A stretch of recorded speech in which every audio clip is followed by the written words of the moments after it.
Bonjour, c'est Proc de Bike Commuter. Bienvenue dans ce premier épisode.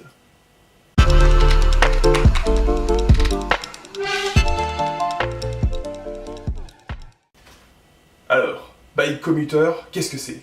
C'est une chaîne qui va vous parler de vélo. Chaîne, vélo, vous l'avez? Avec moi, on oublie le Tour de France, le lycra, le dopage, les couleurs fluo. C'est un mode de transport urbain. J'aborderai par la suite les transports urbains de manière générale, mais je vais commencer par le vélo parce que c'est ce que je maîtrise le mieux. Bon, c'est une première vidéo, c'est tout neuf pour moi, donc pour me chauffer un peu, je vais vous faire un tuto crevaison. Oui, ça paraît simple, mais ça ne l'est pas. Je suis cyclomécanicien et je vois plein de gens qui me disent qu'ils ne savent pas faire. Donc, on va revoir les bases. Faut qu'on revoie les bases. Attention, disclaimer. Je vais vous apprendre à démonter des systèmes de pneumatiques à chambre à air. Le tubeless, c'est plus compliqué. Vaut mieux le faire faire. Je ferai peut-être un tuto plus tard là-dessus. Mais en attendant, aujourd'hui, on voit les chambres à air. C'est parti. Passons à la pratique. Pour démonter un pneu et ou réparer une crevaison, vous aurez besoin de démonte-pneus, d'une pompe à vélo, un modèle avec un manomètre est un plus, et d'un kit vulcanisant rustine dans le cas où vous devez réparer une chambre à air. Bien. Avant de passer à la pratique pure et dure, un petit point vocabulaire. Ceci est une roue. Ce qu'on appelle une roue, c'est un ensemble à minima, jante, rayon, moyeu. L'anneau sur lequel vous freinez, c'est la jante. Les fils de fer qui le tiennent, ce sont des rayons. Et l'ensemble qui permet de faire tourner la roue dans le cadre, ici, c'est ce qu'on appelle le moyeu. Sur la jante est fixé le pneu. Deuxième point vocabulaire, la chambre à air qui se trouve dans le pneu a une valve. Vous allez en trouver deux principales.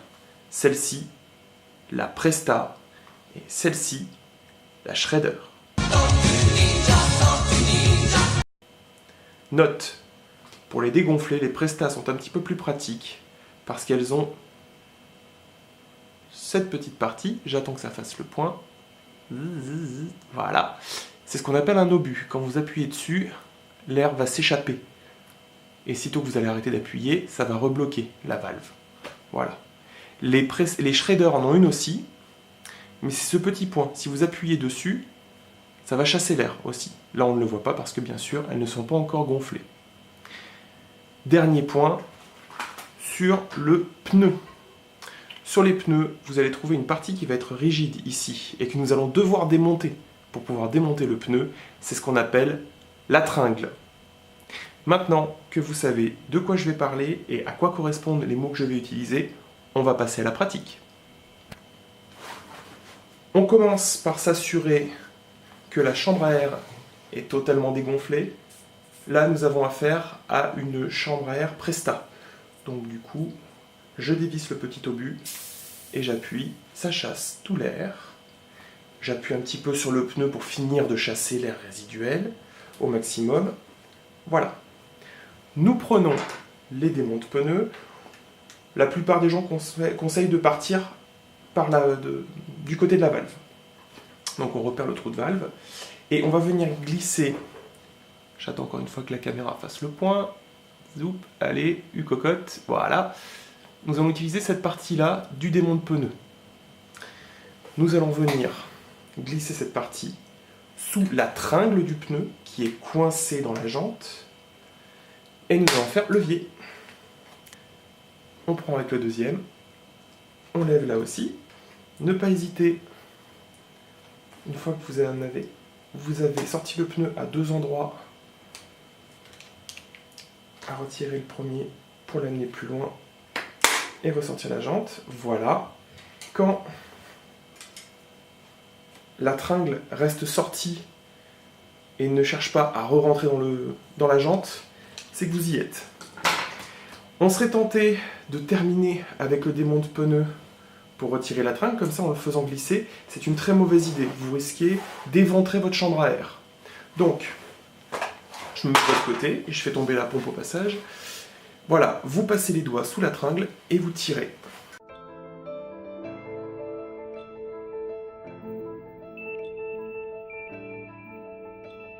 Voilà. Nous sommes maintenant prêts à retirer la chambre à air. À ce niveau-là, vous savez, une fois qu'on a retiré la chambre à air, vous saurez comment retirer un pneu. Il suffira de retirer l'autre tringle. Pour retirer la chambre à air,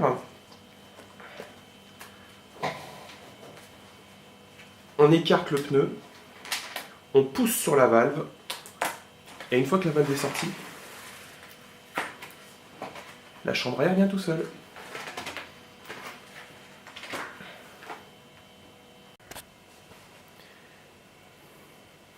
Bon, youpi, on a démonté la pneumatique. Maintenant, qu'est-ce qu'on a besoin de faire?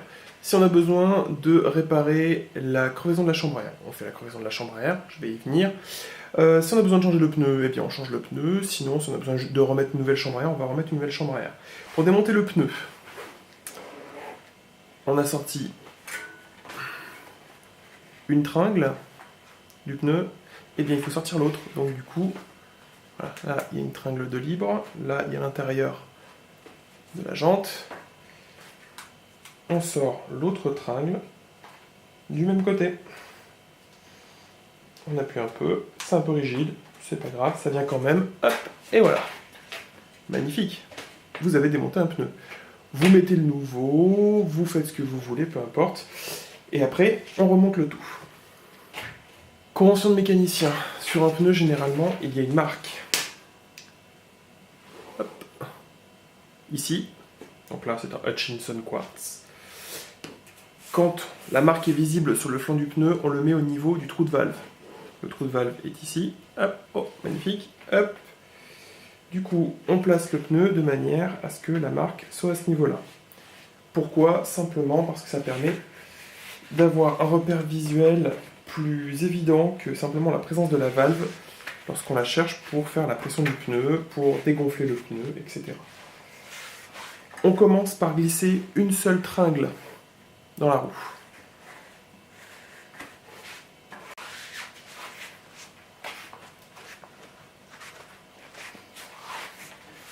On l'aborde.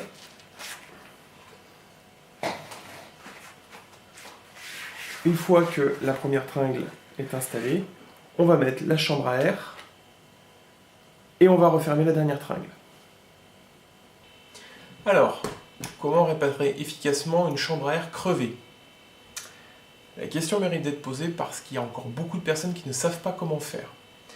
Donc, tout d'abord, il faut trouver le trou.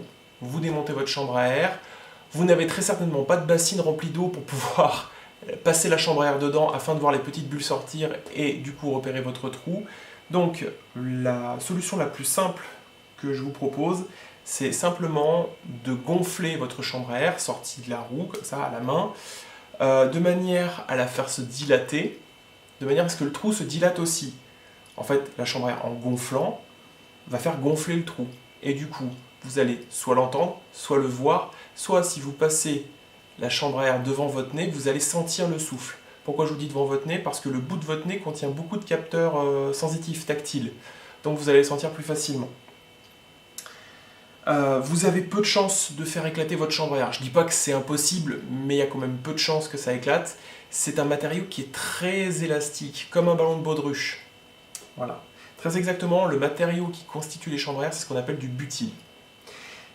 Ce matériau, on ne va pas y coller dessus une pièce, on va y souder une pièce dessus, à froid. En effet, dans un kit de crevaison, vous allez trouver des rustines, c'est la pièce qu'on va poser sur le trou. Vous allez trouver une petite râpe ou un petit morceau de papier de verre, et vous allez trouver un tube de produit qui n'est pas de la colle, c'est de la dissolution. Une fois que vous avez trouvé le trou, qu'est-ce que vous faites? Vous prenez la râpe et vous allez râper la surface qui se trouve tout autour du trou. Pourquoi on râpe? C'est pour permettre à la dissolution de pénétrer plus profondément dans la paroi de la chambre à air et du coup d'avoir une action plus en profondeur et plus efficace. La surface que vous allez râper doit être plus grande que la rustine que vous avez choisie. Au passage, choisissez une rustine qui a la taille et la conformation qui va bien au type de crevaison que vous avez. Si vous avez 3-4 petits points alignés, vous allez plutôt en prendre une longue. Si vous avez un gros trou, vous allez prendre une grosse rustine. Si vous avez un petit trou, vous allez prendre une petite rustine. Mais ça me semble évident, ça me semble logique. Donc, vous grattez tout autour du trou et vous appliquez la dissolution sur toute la surface. Au final, quand vous allez mettre votre rustine, il va falloir que la rustine trempe complètement dans la dissolution. Il ne faut pas qu'il y ait un coin qui ne soit pas collé, entre guillemets, dans la dissolution. C'est primordial. S'il y a un petit coin qui dépasse, ça va donner prise aux vibrations, au frottement, ça va décoller votre rustine et elle va s'en aller, vous serez obligé de refaire le travail. Ça peut se faire au bout de quelques kilomètres, quoi, mais ça va être assez rapide. Deuxième point essentiel, le primordial, la dissolution a besoin de 5 à 10 minutes pour agir. Si on est en été, comme au moment où je tourne là actuellement, 5 minutes peuvent suffire. En hiver, il faut bien 10 minutes le temps que le solvant s'évapore et que le produit ait fini d'agir sur le butyle. Donc on attend 5 à 10 minutes. Si vous ne voulez pas que la rustine s'en aille, vous devez attendre ce temps-là. Ça peut paraître très long, mais c'est primordial. Si vous suivez ces deux conseils, faire en sorte que toute la rustine soit prise dans la dissolution, et si vous attendez bien 5 à 10 minutes ça marchera toujours. Si vous attendez au moins 10 minutes que la dissolution ait eu le temps d'agir, vous êtes sûr que votre rustine tiendra.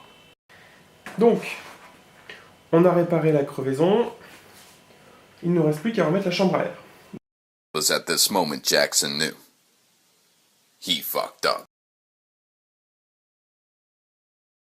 Donc, pour ce faire, on prend la chambre à air. Généralement, elle sera à plat quand vous allez devoir l'installer. Donc, vous prenez la pompe, oui, sans avoir mis la chambre à air dans le pneu. Vous regonflez un petit peu la chambre à air. Petite précision, les pompes ont généralement un embout, mais vous en avez avec deux, je vous les conseille. Vous avez les pompes avec d'un côté l'embout Schrader et de l'autre l'embout Presta. Ça vous permet d'éviter d'avoir à démonter les petites couronnes qui sont là et de retirer tout le matériel qui est à l'intérieur pour le retourner afin de pouvoir utiliser l'autre valve. Donc là,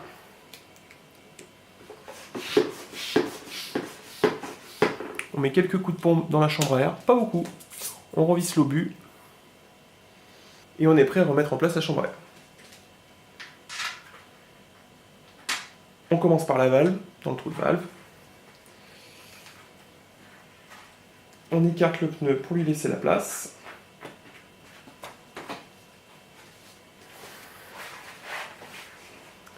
Comme ceci. Et après, on l'aborde.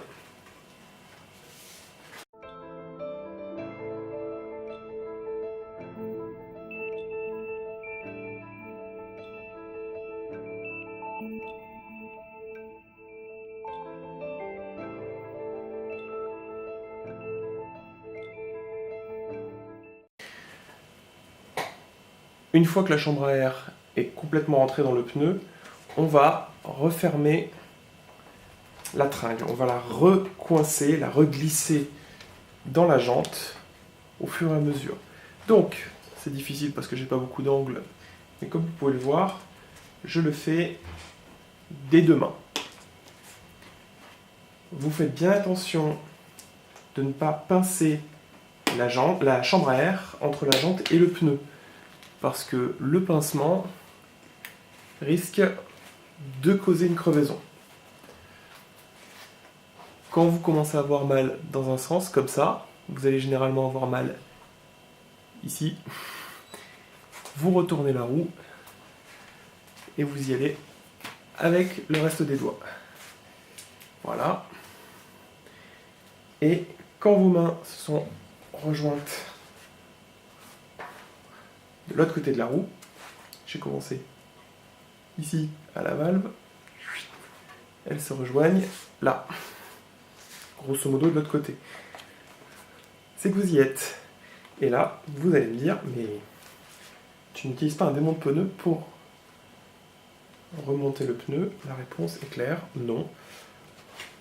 Un démonte pneu, c'est uniquement fait pour le démonter. En utilisant l'un des leviers démonte pneu pour essayer de remettre en place une tringle, vous risquez de pincer la chambre à air, de l'éventrer, et donc de gâcher tout le travail que vous aurez fait.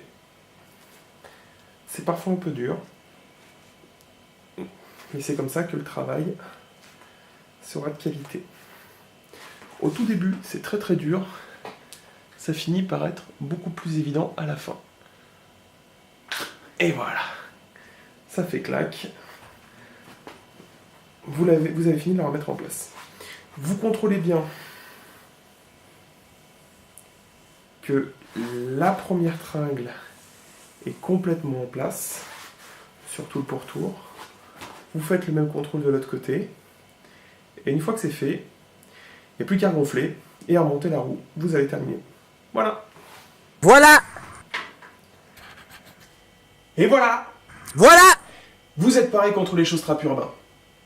Cette vidéo est la première d'une série de vidéos tutoriels sur la mécanique que je vais faire sur la chaîne. J'aborderai également des thématiques de fond, des problématiques liées au transport, mais je vais aussi faire des tutos mécaniques.